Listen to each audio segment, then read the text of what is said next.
Le serviteur de Dieu dit Alfred Diban Kizerbo. Le 10 mai 1980, au moment où le pape Jean-Paul II achevait la messe de sa première visite au Burkina, s'éteignait dit Alfred Diban Kizerbo, premier catéchiste du Burkina Faso. 15 ans plus tard, le procès de sa béatification était engagé par son diocèse d'origine. Mais qui était-il? Alfred Kizerbo est né vers 1878 à Da, une localité située à une vingtaine de kilomètres au nord de Toma. À l'âge de 17 ans, alors qu'il s'en va avec son frère travailler au champ de l'un de leurs oncles, les deux jeunes gens sont capturés par des inconnus et vendus séparément comme esclaves sur le marché de Kabarga, actuel Mali. Après plusieurs tentatives infructueuses d'évasion, il fait un rêve où il voit une femme blanche d'une très grande beauté lui annonçant sa libération prochaine. Quelques jours après ce rêve, il réussit enfin à s'enfuir. Pour échapper à ses poursuivants, il doit passer toute une journée et une nuit entière dans les eaux du fleuve Niger, camouflé entre les roseaux. Après l'avoir sauvé des eaux, des piroguiers le conduisent, tout transi de froid, dans un campement où des hommes et des femmes vivaient libres sous la tutelle des Pères Blancs, missionnaires d'Afrique. Le 11 mars 1899, comme le note le diaire de la mission, Diban arrive à Ségou en compagnie du père Garlantezek. Entré dans la case-chapelle, il est envahi de surprise et d'émotion devant la statue de la Vierge Marie.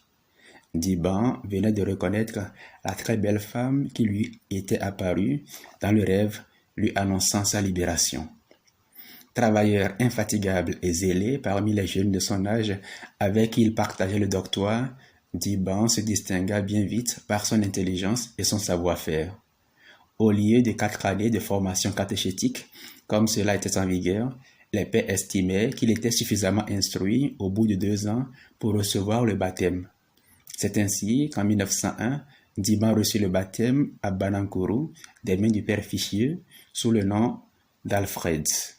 Mais comme prédisant son avenir, le père décida de lui adjoindre un second nom, car, disait-il, j'ajoute le nom de Simon à cause de ton cœur, de ta foi et de ton courage. Je vois que sur toi, on peut construire une église solide. Alfred Simon gagna très vite la confiance des pères blancs et devint leur cuisinier, leur maçon et leur auxiliaire catéchiste pour l'annonce de la bonne nouvelle. En 1904, il épousera Louise Koulibaly, une sénoufo de Samori confiée avec d'autres jeunes filles aux sœurs pour leur formation.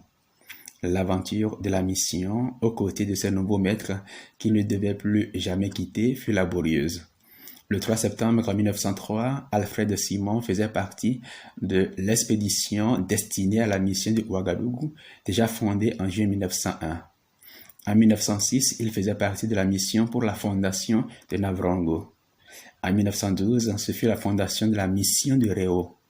Finalement, en 1913, ce fut la fondation de la paroisse Sacré-Cœur de Thomas, aujourd'hui centenaire, près de son village natal d'où il était parti bâillonner quelques années plus tôt. De 1917 à 1970, le cahier des baptêmes porte essentiellement le nom d'Alfred Simon, ce qui atteste de son assiduité à visiter les malades et à assister les mourants au-delà de ses 90 ans. Il mérite ainsi le surnom de Di, Papa, grand-père dans la foi. Partout où il se rendait avec les missionnaires d'Afrique, Alfred Simon Diban Kizerbo mettait toute son énergie et sa foi dans l'œuvre de l'évangélisation. En 1975, Alfred Simon Kizerbo se rend en pèlerinage à Rome avec le cardinal Paul Zungrana. Il est présenté au pape Paul VI qui, par respect pour le grand âge et l'importante activité pastorale du vieil homme, lui cède sa place sur le trône pontifical. En 1980, Simon Diban, âgé de 105 ans, est malade et hospitalisé. Le pape Jean-Paul II, en voyage missionnaire en Afrique, lui envoie sa bénédiction. Il reçut des mains du cardinal Ganti l'onction des malades à la demande du pape. De son lit d'hôpital, à Yalgado, Alfred Kizerbo écoute ensuite à la radio la messe célébrée à Ouagadougou le 10 mai 1980 par le souverain pontife. Au moment même où le successeur de Saint-Pierre prononce sa bénédiction finale, Alfred Kizerbo rend son âme à Dieu. Comme pour dire, tout est accompli. Le juste ne meurt pas, il s'endort dans le Seigneur. Au total, baptisé sous Léon XIII et décédé sous Jean-Paul II, Alfred Thiban-Kizerbo aura connu tous les papes du XXe siècle.